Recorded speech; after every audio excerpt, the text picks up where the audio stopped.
গদখামৰ পৰা দীপকে আকৌ এবাৰ আহিছোঁ আপোনালোকৰ মাজলৈ এটা নতুন ভিডিঅ'। ভিডিঅ'টো হৈছে ছাগলীৰ PPR বেমাৰ।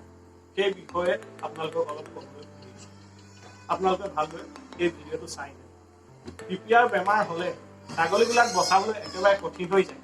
সেইকাৰণে আমি পৰাপক্ষত PPR বেমাৰটো হোৱাৰ আগতেই ছাগলীবিলাকক এটা ভেকচিন দিব লগা হয়। এই ভেকচিনটো হৈছে PPR ভেকচিন বুলি কোৱা হয়। আপোনালোকক মই এই ভেকচিনটো দেখুৱাবলৈ লৈছোঁ। আপোনালোকে যেন ভালদৰে চাই। ভেকচিনটো হৈছে এই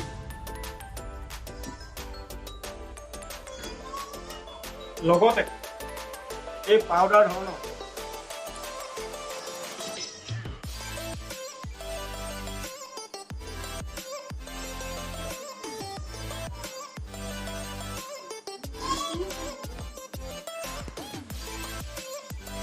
এই পাউডাৰটো এই লিকুইডটোৰ লগত মিক্স কৰিব লাগিব। মিক্স কৰি এই লিকুইডটো অলপ ভালদৰে জোকাৰি লৈ প্ৰতিজনী ছাগলীক 1 ml কৈ দিব লাগে।